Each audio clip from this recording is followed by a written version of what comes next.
Hi guys, Vanya here again. I have my Traxxas Summit in front of me. This car's been out since I believe 2009, but I've only had mine for about a year now. I bought it used. It came with a lot of upgrades on it. I got it for a good price. I had to add only a couple things. I'm going to kind of go through everything that it has and give you my recommendation if this car is still worth buying after all this time. Starting with the electronics, this Summit is hooked up to its stock radio still, and as you can see, it is the older model.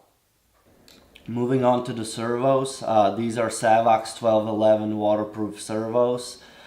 With the truck, when I got it, came with Servos 1268, which is a high voltage servo, 7.4 volt servo.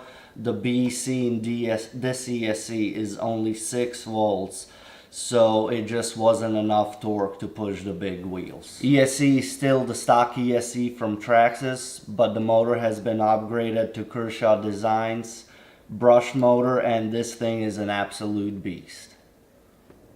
The batteries I use are these SMC 2S 7200 milliamp hour 90C packs. There are 2 of them, so it is 4S. I get about 25 minutes of runtime. So moving on to the chassis upgrades, here we have the front end of the car, and at the bottom, underneath the whole car actually, is a T-bone skid plate. Front A-arms, middle, and rear A-arms are protected. We have push rods, upgraded steering links, upgraded steering knuckles, and hubs, as well as MIP drive shafts on all 4 corners. I needed to buy a rebuild kit for these and one of these out drives, and I was good to go. I say that was a pretty good deal right there. That's a very good product, and it's not cheap. Moving on to the middle of the truck, there isn't much going on here besides this Kershaw Designs dual motor mount. This truck is ready for dual motors. All I would have to do is purchase one, plug it in, but trust me, it has plenty of power with just one of these motors. The truck did come with this when I purchased it. Here we have the rear of the truck, and just like the front, the A-arms are protected by those T-bone skid plates. We have upgraded toe links, upgraded push rods, and those awesome MIP drive shafts, as well as aluminum knuckles and upgraded hubs. And my favorite part, the truck came with both Pro-Line trenchers and the stock wheels and tires.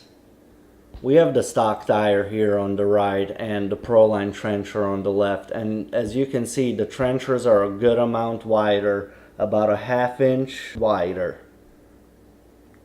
Here are the tires side by side standing up, stock still on the right, Pro-Line on the left. As you can see, the Pro-Line tire is a bit shorter, so it is shorter and wider. That'll give you a lot more grip versus the tall and skinny that's going to give you more top speed.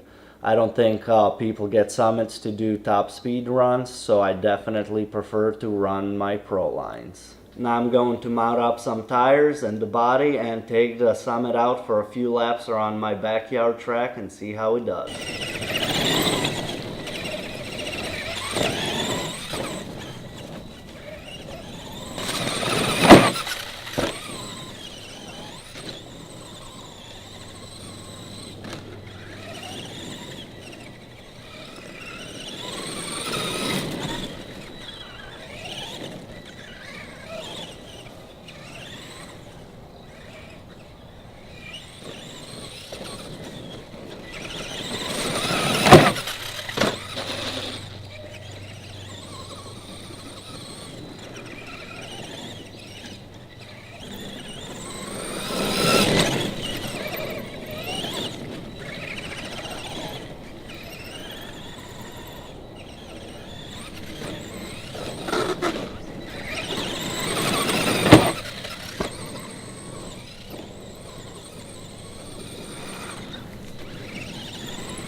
So the big question is, the Summit's still worth $550 after it's been out for about 8 years?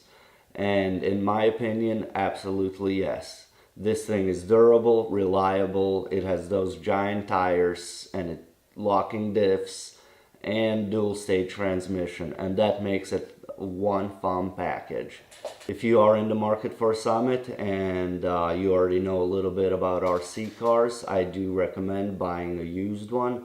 If you're lucky, you'll get a whole lot of upgrades like I did here and save yourself some money. Everything ready to run costs me under $400. For this truck, that price is quite a bargain. Overall, in my opinion, I do believe this is one of the best bashers on the market. It can go over the roughest terrain, it can crawl a little bit, and in that high gear, it's pretty quick. Alright guys, thanks for watching the video. If you're thinking about the Summit, get it. If you're thinking about an RC car, get it. They're awesome. Don't forget to give us a thumbs up or down. Subscribe, and we'll for sure be making more bashing and racing videos. Thanks guys.